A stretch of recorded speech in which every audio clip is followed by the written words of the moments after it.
예수님, 오늘 마테오복음 14장, 그러니까 13번째 강의일 것 같아요. 함께 하도록 하시겠습니다. 성부와 성자와 성령의 이름으로 아멘. 마테오복음은 뭐에 관한 복음이라고 그랬죠? 교회에 관한 복음이라고 했죠. 그래서 교회를 통해서 마테오가 구원을 받게 된다고 생각한 이유는 교회 내에 뭐가 흐르기 때문에 그런 거죠? 구원의 생명수가 흐르기 때문에 그런 거죠. 그것을 뭐라고 그러죠? 성자로 시작하고 령자로 끝나는데 성령인 거죠. 그렇죠? 그래서 성령을 통해서 우리가 구원을 받는 것이지, 내가 행위로 이런저런 좋은 일을 해가지고 어떤 선행을 많이 덕행을 쌓아가지고 구원받는 것은 아니더라라고 생각을 한 거죠. 그래서 이제 마테오는 큰 죄인이었다가 도대체 내가 어떻게 구원을 받았을까라고 생각을 하다 보니까 나는 예수님을 받아들여서 구원을 받았네. 그리고 그 예수님의 일을 지금 교회가 대신하고 있는 거네. 그러니까 예수님이 떠나가셨지만 그 성령을 가득히 받은 교회를 예수님 맞아들이면 누구나 다 구원받을 수 있는 거네. 근데 교회가 그런 식으로 파견을 받았어도 그 교회 내에 들어오지 않는 사람들이 너무 많은 거예요. 그래서 왜 그럴까 봤더니 자기는 세속 육신 마귀에 신물이 나서 이런 것들을 좀 버리고 돈이나 쾌락이나 이런 것들을 좀 떠나고 싶었었는데 사람들은 그런 것들에 집착하더라, 이런 거죠. 그래서 이 사람들은 바로 세례자 요한의 세례, 곧 광야, 이 도시에서 누릴 수 있는 거, 돈과 쾌락과 교만, 지위, 명예, 이런 것들을 버려서 광야로 나오지 않으면 교회를 맞아들일 수가 없는 거구나, 라고 이제 깨닫게 돼서 그런 식으로 이야기를 전개하고 있는 거죠. 그래서 간단히 이제 흐름을 살펴보자면 1장에서 9장까지는 구원이 어떻게 이루어지는 것에 대해서 쓰고 있어요. 그래서 구원은 바로 뭐 산상설교도 있고 그러지만 처음에 뭐부터 시작하죠? 족보부터 시작하죠. 그렇죠? 그리고 그 족보에 끼어들면 구원을 받는 거예요. 아무리 큰 죄인이라도. 근데 그 족보에서 흐르는 건 뭐예요? 바로 씨인 거죠. 씨. 예, 그래서 그 씨가 이제 교회로 오면 뭐가 되는 거예요? 성령이 되는 거죠. 그렇죠? 그래서 이 교회를 찾아왔던 동방박사들의 교회 그리스도를 찾으러 온 거죠. 여기까지는. 그쵸? 근데 그 성령이 이제 그리스도께서 주시는 건데 10장엔 뭐냐면 그 일을 이제 그리스도께서 사도들을 뽑아서 이제 사도들을 파견하시더라, 이런 거죠. 그래서 12사도를 뽑고 12사도를 이렇게 파견을 하고 수확할 것은 많은데 일꾼들이 적다. 너희들이 좀 일꾼 좀 많이 보내달라고 해라. 라고 하면서 뭐라고 그러냐면 너희를 받아들이는 것이 곧 나를 받아들이는 것이다. 이런 식으로 파견을 하신단 말이에요. 그러니까 이제 9장까지는 이제 그리스도를 받아들이면 바로 그리스도의 족보 안에 들어서 바로 성령의 씨를 받아서 이제 구원을 받는 건데, 이제는 그리스도를 받아들이는 것이 아니라 그리스도께서 파견하신 교회를 받아들여야 그리스도를 받아들이는 거고, 또 성령도 이렇게 받아들이는 거라는 거죠. 그러니까 아까도 말씀드렸듯이 그러나 사람들이 안 받아들이더라, 이거야. 특별히 어떤 사람들이 나와요? 바리사이, 율법학자들이 잘 받아들이지가 않는 거죠. 그래서 그들은 왜 그럴까 봤더니 돈 좋아하더라요, 인간들이. 저도 조금 좋아하긴 하지만, 그래서 돈을 좋아하니까 예수님이 말씀하시려고 하는 사랑의 계명과는 어긋나는 거죠. 그렇죠? 돈 좋아하면서 사랑할 수가 있나요? 그러니까 남편을 나는 돈도 좋고 남편도 좋아요. 이런 일은 일어날 수가 없어요. 그러니까 남편이 돈 벌어올 때만 좋은 거죠. 돈 벌어오는 남편을 좋아하는 거죠. 그래서 이제 내가 사랑이라는 거는 소유한 걸 내어주어야 하는 건데, 그런 소유하려고 하는 그런 욕구들이 있으니까 교회에서 예수님을 전하고 그 예수님을 통해서 또 성령이 오시는 건데, 바로 세속육신 마귀가 살아있으니까 안 되는구나. 그래서 세례자 요한이 필요했던 거구나. 그래서 요한의 세례를 의미하면서 요한을 통해서 광야로 나가야만 뭘 맬 수가 있는 거예요? 멍에라고 하는 거를 맬 수가 있는 거죠.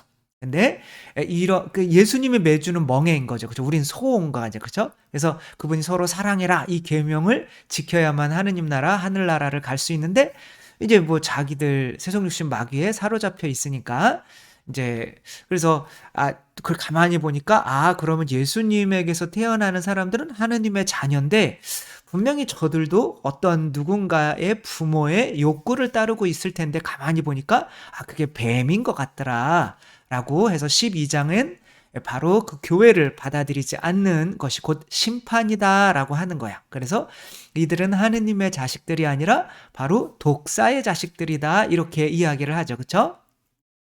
그러니까 얘네들이 뭐 "우리 뭐 아버지는 하느님이다." 그러지만 실제로는 따르고 있는 욕구는 자아의 욕구를 사탄의 욕구를 따르고 있는 거죠. 그래서 근데 그 사탄의 욕구들이 무엇인지를 13 장에서 이야기를 해 줘야 될 거 아니에요. 그쵸? 그것이 바로 세속 육신 마귀더라. 근데 이 세속 육신 마귀에 사로잡혀 있으니까 하늘나라는 비유로밖에 설명이 될 수가 없는데 비유를 내가 세속 욕심 마귀의 그 욕구에 너무 집착해 있다가 보니까 그런 소리가 안 들리는 거죠. "돈돈돈이라고 하는 사람들은 어떻게 하겠어요? 11조 이야기가 소리가 들릴까요? 아니면 핸드폰을 버릴까요? 그런 잘 안 듣겠죠. 그쵸?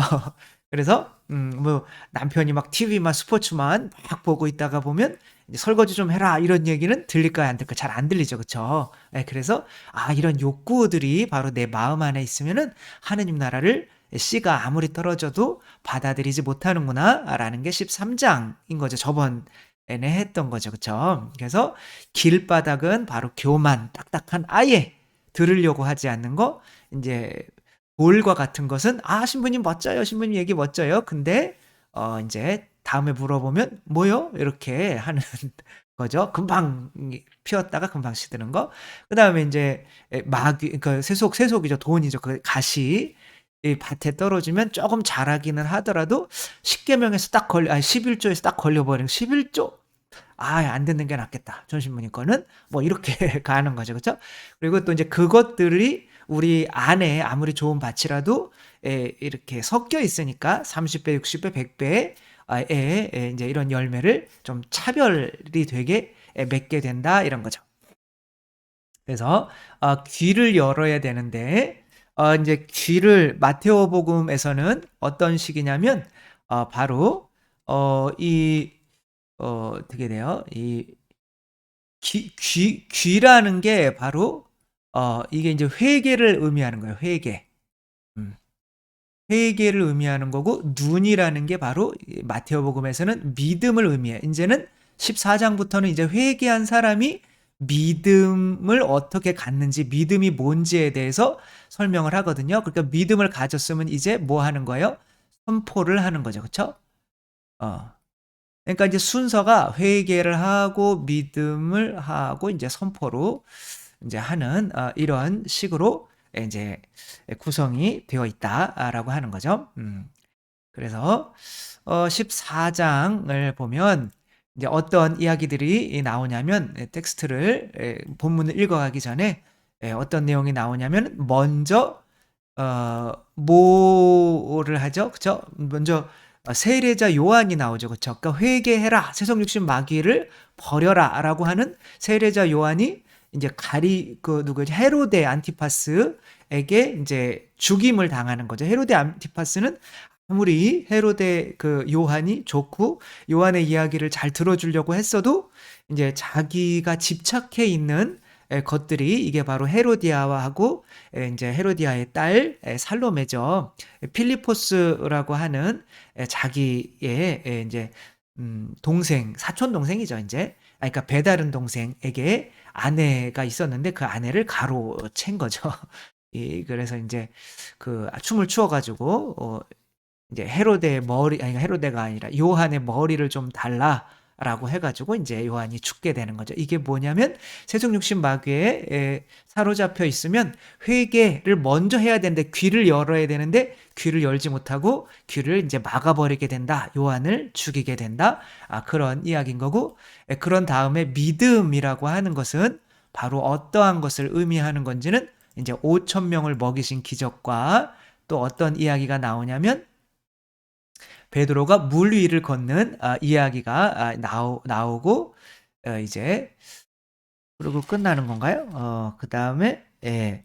겟네사렛에서 또 병자들을 고치는 거 크게는 이 5천 명을 먹이신 기적과 무리를 걷는 거 이제 뒤에 계속 여기서는 베드로가 다른 복음에는 없는 내용들이 여기에서는 많이 나와요. 왜냐하면은 베드로가 교회의 반석이기 때문에 베드로에 대해서 많은 이야기를 해줘야 되는 거거든요.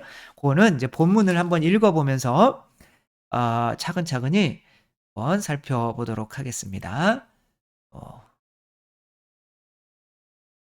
볼까요? 마테오복음. 네. 저는 이제 조금 더 작아지는 걸로 할게요. 어디 갔어?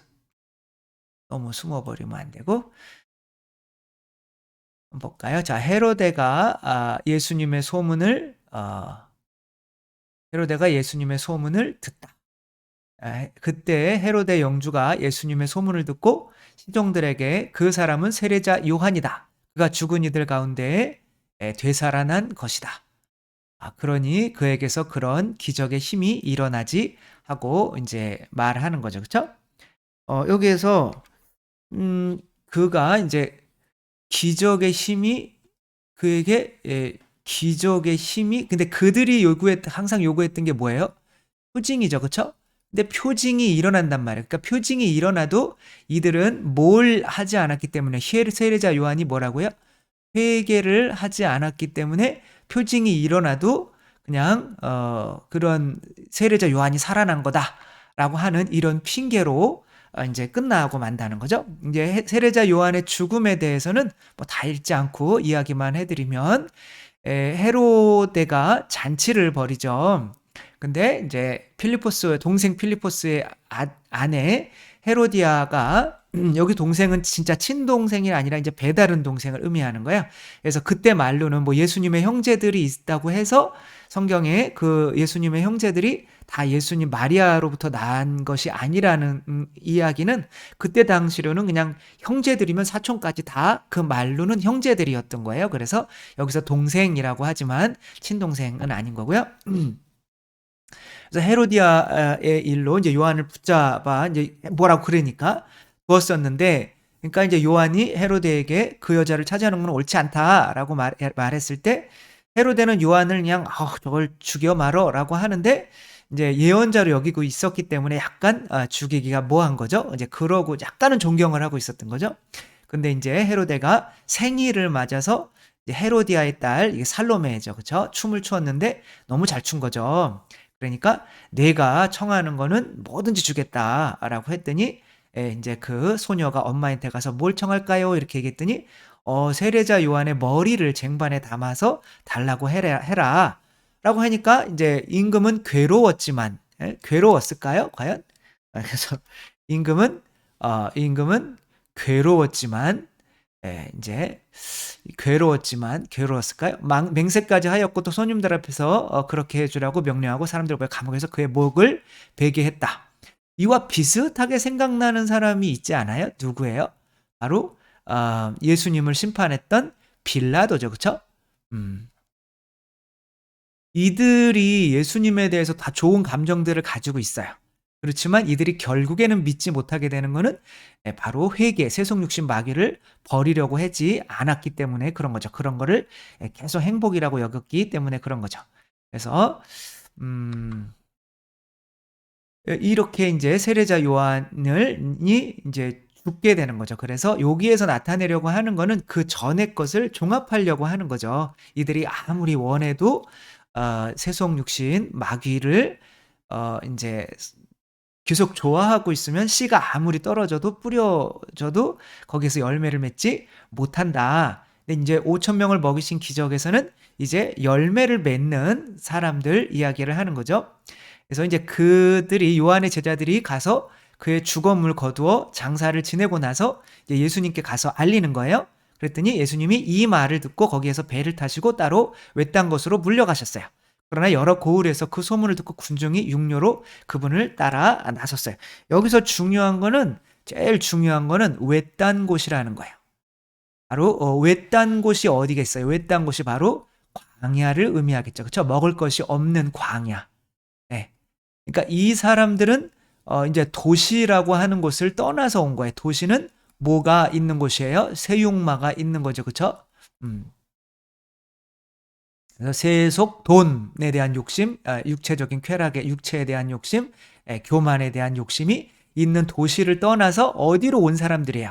외딴 곳으로 온 사람들이란 말이에요. 그러니까 여기서 제일 중요한 거는 외딴 곳이다. 그래서 외딴 곳으로 물러가셔서 그 군중들이 이제 가르치셨는데 군중들이 배가 고파요. 그래서 이제 그들에게 제자들이 이미 시간도 지났습니다. 여기는 외딴 곳이고 계속 쓰죠. 그쵸? 이미 시간도 지났습니다. 그러니 군중을 돌려보내시어 마을로 가서 스스로 먹을 것을 사게 하십시오. 했더니 예수님께서 그들을 보낼 필요가 없다. 너희가 그들에게 먹을 것을 주어라. 여기서 중요한 것은 너희가 그들에게 먹을 것을 주어라가 중요한 거죠. 결국에는 예수님이 주시기는 하고 이제 그들이 나누어 주는 것만 하는데 예수님의 일을 누가 할 수 있다는 거예요? 제자들이 할 수 있다는 거죠. 이게 이제 여기에서 제자들이 할 수 있는데 항상 하는 건 누구냐면 베드로가 한다 이거예요. 그래서 이제 베드로가 17장 또 지금 16장에서 베드로 위에 교회를 세우고 17장에서도 베드로와 예수님만의 이야기가 계속 나와요. 다른 복음에는 없는 특별히 마테오 복음만 계속 쓰는 거죠. 그래서 여기에는 빵 5개 물고기 2마리밖에 가진 것이 없습니다. 그러니까 제 나름대로는 빵 5개라고 하는 거는 인간의 오감을 의미하는 거죠. 그냥 인간을 상징한다고 하면 되는 거죠. 인간을 의미하는 거고 물고기 2마리는 인간이 어떻게 해요? 은총과 진리로 새로 태어나는 거죠. 그렇죠? 은총과 진리로. 그래서 70명을 루카복음에서 파견했다고도 하고 72명을 파견했다. 어떤 텍스트에서는 70명, 어떤 텍스트에서는 72명을 파견했다고 나와요. 그래서 이 2라는 숫자는 바로 은총과 진리. 소돔 땅에서도 누가 천사 둘이 내려가서 롯의 가족을 구해오죠. 그쵸? 그런 것처럼 생각하시면 좋을 것 같아요. 근데 뭐 이거는 뭐 정해진 건 없으니까 아무튼 그래도 이 숫자의 의미가 분명히 있을 거는 같거든요. 그래서 모두 배불리 먹은 다음 몇 광주리가 남았어요?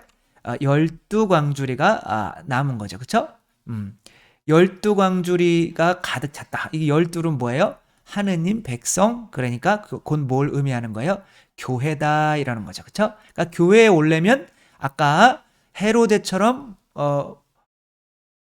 뭘 하면 안 돼요? 헤로데처럼 이제 요한을 죽이면 안 되는 거죠. 그쵸? 그리고 요한이 뭐예요? 바로 회개의 세례인 거죠. 그러니까 행복이 돈과 명예와 육체에 있지 않다. 있지 않다는 것을 그래서 저도 이제 행복을 돈 많이 벌고 이쁜 여자랑 결혼하고 뭐 안 이쁜 여자랑 결혼하는 사람 있나요? 본인이 다 이쁘다고 생각하니까 결혼하는 거겠죠, 그렇죠? 돈 많이 벌고 이쁜 여자랑 결혼하고 뭐 또 이제 그리고 뭐 아무튼 명예 같은 것도 좀 생각을 하고 이제 살다가 하니까 부르심 예수님의 부르심 너 신부대라는 부르심이 안 들리는 거예요. 귀를 막고 있었던 거죠. 그러니까 근데 이렇게 뭐 제가 아르바이트해서 돈도 좀 벌어보고 하면서 근데 돈이 꼭 행복이 아닌 것 같고 또 명예가 또 내가 막 이렇게 잘난 척을 하다 보니까 왠지 불편하고 힘들고 또 먹는 것도 뭐 여자나 뭐 이런 것도 이렇게 잠깐의 그런 거지만 오랫동안 그렇게 쭉 행복하는 그런 건 아닌 것 같고 그래서 뭔가 속는 것 같구나라는 것을 하느님이죠 사람이신 그리스도의 시라고 하는 책을 읽고 이렇게 알게 되고 그걸 버리는 게 더 행복인가 보다. 제자들 예수님을 쫓아다니는 제자들 돈 아내도 버리고 배도 버리고 돈도 버리고 명예도 버리고 예수님을 쫓았지만 왠지 행복해 보이는 거예요. 그래서 행복의 개념이 바뀐 거죠. 세례자 요한을 제가 죽일 뻔하다가 거의 막판에 여기서 딱 끊고 이게 이 세례자 요한을 살리는 게 더 행복이네 라고 하면서 광야로 나오게 된 것이 바로 신학교에 들어오게 된 거죠. 그렇게 교회가 형성이 되는 거예요.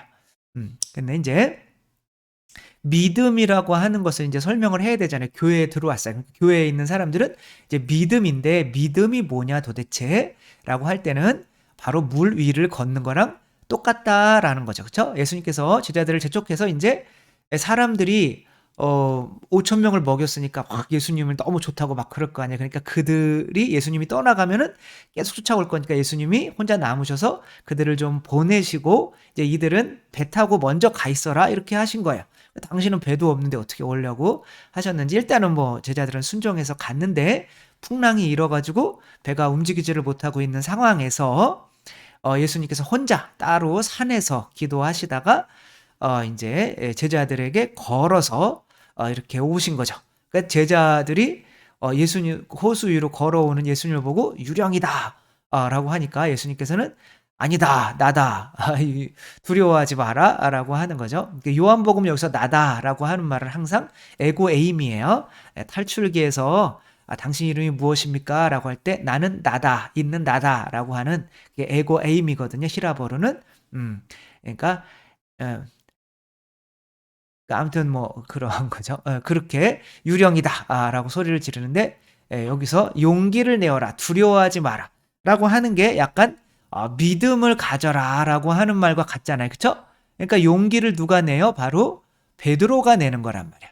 그러니까 베드로가 여기가 지금 14장이고 16장에서는 어떠한 일을 하냐면 베드로가 예수님을 알아봐요. 베드로만 당신은 하느님의 아들이십니다. 거룩하신 분입니다. 그러니까 베드로 위에 교회를 세우고 베드로에게 뭘 맡겨요? 하느님 나라의 열쇠를 맡긴단 말이에요. 그리고 또 17장에서는 어떤 내용이 나오냐면 이 사람들이 바로 뭘 내라고 그러냐면 성전세를 내라고 그래요. 성전세, 성전에다가 이제 세금을 바치는 거거든요. 근데 예수님께서 이미 그걸 아시고 베드로한테 베드로야 성전이라는 게 뭐야? 하느님의 집이죠. 그쵸? 베드로야 하느님의 집에서 보통 왕이 있는데 왕은 누구한테 세금을 걷냐? 자식이냐? 아니면 백성이냐? 라고 할 때 당연히 백성이죠. 라고 하는데 근데 우리는 자녀잖아. 하느님 자녀잖아. 근데 우리는 낼 필요가 없지. 성전세를. 그러나 그들의 비위를 거스를 필요는 없으니까 네가 가서 물고기를 잡아서 입을 벌려보면 한 드라크마였나요? 뭐 찾아보지 마세요. 틀릴 수 있으니까. 한 드라크마가 있을 거다. 근데 성전세는 얼마였냐면은 2분의 1 드라크마였다는 거예요. 그러니까 0.5 드라크마만 내면 되는 거예요. 근데 1 드라크마를 이제 갖다 너와 나의 성전세로 내라는 거예요. 너와 나의 성전세로. 이건 뭐예요? 1 드라크마 안에 베드로와 예수님이 함께 들어가 있는 거란 말이에요.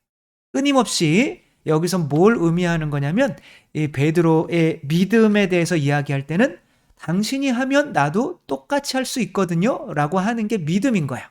그러니까 베드로야 그러니까 예수님이 걷고 있어요. 그러니까 네가 용기를 내어라 라고 하니까 베드로가 그럼 나도 한번 걷게 해주세요 라고 하는 거죠. 그랬더니 예수님이 너는 인간이라 안 되고 나는 하느님이라 돼 이런 말씀 안 하시거든요. 그래서 하느님이 그럼 너도 하느님의 자녀고 똑같이 하느님의 본성이 있으니까 물이 걸을 수가 있어. 그럼 와봐 라고 하는 거란 말이야. 그래서 믿음이라고 하는 건 마테오복음에서의 믿음은 뭐냐면 예수님이 하면 나도 할 수 있어. 똑같이 예수님과 왜 나는 한 몸이니까 라고 하는 거죠. 그래서 5천 명을 먹이실 때 그것은 이제 아까 뭐 제대로 읽지는 않았는데 나중에 마테오복음에서 최후의 만찬을 할 때 너희는 모두 이것을 그러니까 한번 보면은 19절 보면 군중에게 풀밭에 자리를 잡으라고 지시하셨다. 그리고 빵 5개와 물고기 2마리를 손에 들고 하늘을 우러러 찬미를 드리신 다음 빵을 떼어 제자들에게 주시니 어디서 많이 들어본 것 같지 않아요? 그렇죠? 그래서 빵을 5개 물고기 2마리를 손에 들고 빵을 손에 들고 이렇게 나와요. 저기에서는 그 최후의 만찬에서는 그다음에 하늘을 우러러 찬미를 드리신 다음 똑같이 하늘을 우러러 찬미를 드신 다음 그것을 떼어 제자들에게 나누어 주셨다. 그러니까 그 뒤에 분명히 마테오는 이 문장이 똑같은 거. 그 뒤에 이것이 바로 성체의 광야에서 이스라엘 백성이 먹었던 성체에 비유하는 거죠. 이 성체를 먹은 사람은 어때야 되냐? 바로 그리스도처럼 할 수 있다고 믿어야 되는 거야. 그래서 신부님이 고해성사 하는데 정말 우리 시어머니 원수 같아요. 저는 용서를 못 하겠어요. 라고 하면 마테오의 입장에서는 믿음이 있는 거예요, 없는 거예요? 없는 거죠. 그렇죠? 당신은 하느님의 자녀예요. 다 할 수 있어요. 원수까지도 용서할 수 있어요. 그리고 저도 뭐 순교 성지에 있지만 저는 순교는 어려울 것 같아요라고 이야기하면은 그런 거는 믿음이 약한 거예요. 저도 뭐 할 자신은 없지만 이제 예수님이 하면 다 할 수 있다고 믿는 것이 믿음인 거예요. 왜? 예수님이 그 성체성혈을 통해서 내 안으로 들어오셨기 때문에 그것을 이야기하려고 하는 거죠. 그러나 처음에는 어떻게 해요? 바로 잘 걸어요. 풍덩풍덩 하다가 겁먹고 풍덩풍덩 빠져요. 겁을 먹죠. 그렇죠? 내가 예수님처럼 할 수 있단 말이야? 말도 안 돼. 내가 예수님처럼 돈 없이도 행복할 수 있단 말이야? 내가 예수님처럼 내 자식이 안 되는데도 행복할 수 있단 말이야? 내가 예수님처럼 정말 뭐 먹을 것도 없고 40일 동안 굶는데도 행복할 수 있단 말이야? 말도 안 돼. 그리고 진짜 막 큰 바람이 오니까 겁나가지고 이제 풍덩 빠지게 되는 거죠. 그쵸? 그렇게 될 때 예수님께서 뭐라고 그러시는 거예요? 믿음이 약한 자야 라고 하시는 거죠. 그래서 물에 빠져들기 시작하자 주님 저를 구해 주십시오 하고 하니까 이 믿음이 약한 자야 왜 의심하였느냐 라고 하는 거죠. 그쵸? 여기서 믿음이 약한 자야라고 하는 거죠. 그렇죠? 왜 의심하였느냐? 그리고 그들이 나서 그들이 여기서는 예수님과 예수님과 배 들어온 거죠. 그렇죠? 배에 오르자 바람이 그친 거예요. 그랬더니 배 안에 있던 사람들이 그분께 엎드려 절하며 이제 신앙 고백을 한단 말이에요. 그렇죠? 믿음, 신앙 고백은 당신은 하느님의 아드님이십니다. 베드로가 했던 그때 이제 16장에서 할 이 신앙 고백을 미리 한단 말이에요. 근데 여기서 여기서 예수님이 이야기하는 믿음은 바로 이들이 배에 타서 하는 믿음과는 조금 달라요. 그렇죠? 여기에서 베드로에게 꾸짖는 이 믿음은 뭐예요? 너는 왜 내가 하는 것을 네가 못한다고 의심하였느냐 이런 뜻이잖아요. 그렇죠? 그래서 마테오복음에서의 믿음은 바로 여기서 베드로가 이제 뭐 예수님께서 물 위를 걸으신 것은 복음은 다른 복음에도 나오지만 베드로가 걷는 거는 여기밖에 안 나와요. 그리고 베드로에게 하늘나라 베드로 위에 교회를 세우는 것도 여기밖에 안 나와요. 그리고 한 드라크마 물고기에서 그거를 꺼내서 성전세를 너와 내 거를 한 드라크마로 바치라는 것도 여기밖에 안 나와요. 그러니까 굉장히 교회적인 복음이라고 할 수 있는 거죠. 그렇죠? 베드로 위에 교회를 세우는데 베드로가 이제 첫 번째로 내가 예수님처럼 나도 할 수 있어라고 여기서 보여주는 거고 16장에서는 또 이제 눈이 열려서 그분을 볼 수 있게 되는 거예요. 귀가 지금은 열렸단 말이에요. 그렇죠? 그러니까 어느 정도는 예수님의 믿음을 따라서 할 수 있다고 생각하는 거죠. 그다음에 겟네사렛 병자들을 이제 고치는 거예요. 그다음에 한번 읽어볼까요? 그들은 호수를 건너 겟네사렛 땅에 이르렀다. 그러나 그곳 사람들은 그분을 알아보고 그 주변 모든 지방으로 사람들을 보내어 병든 이들을 모두 그분께 데려왔다. 그리고 그 옷자락 술에 그들이 손이라도 대게 해주십사고 청하였다. 과연 그것에 손을 댄 사람들은 구원을 받았다.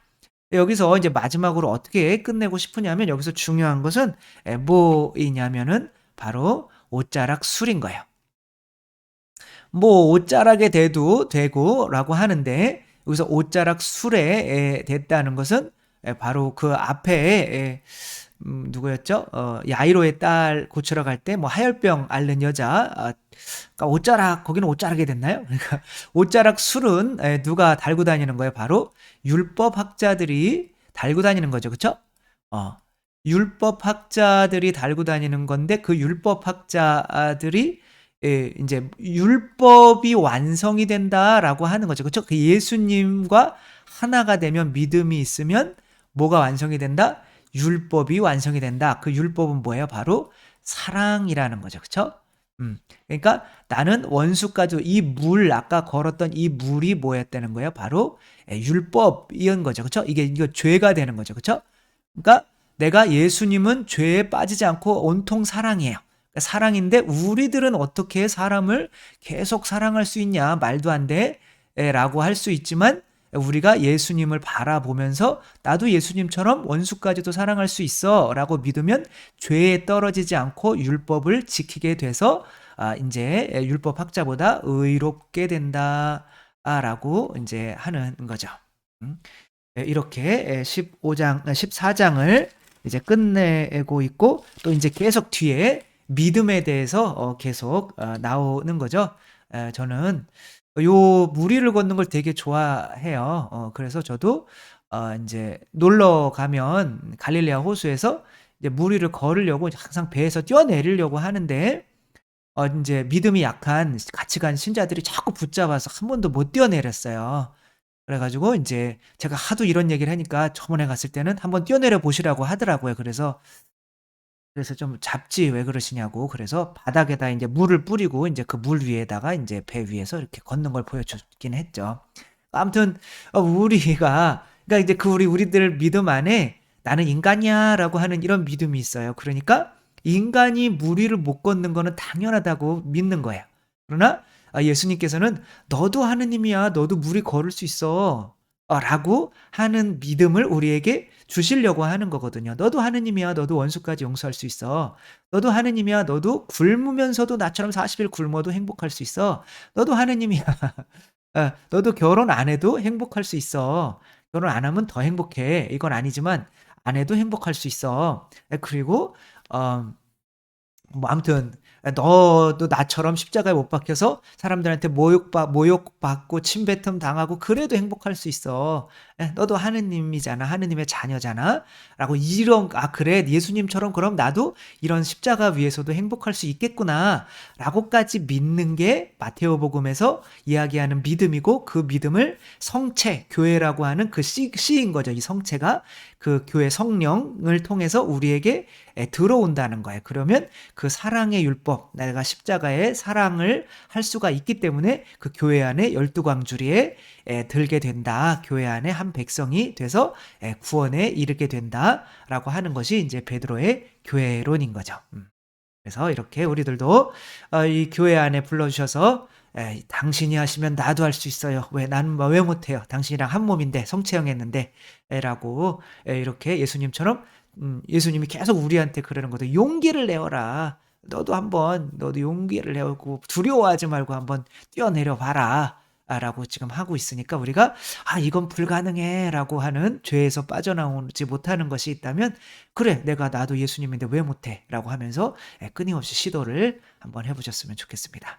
주님께서 여러분과 함께 전능하신 천주 성부와 성자와 성령께서는 여기 모인 모든 이에게 축복을 내리시어 길이 머물게 하소서.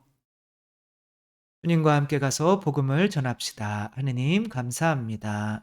성부와 성자와 성령의 이름으로 아멘. 감사합니다. 사랑합니다.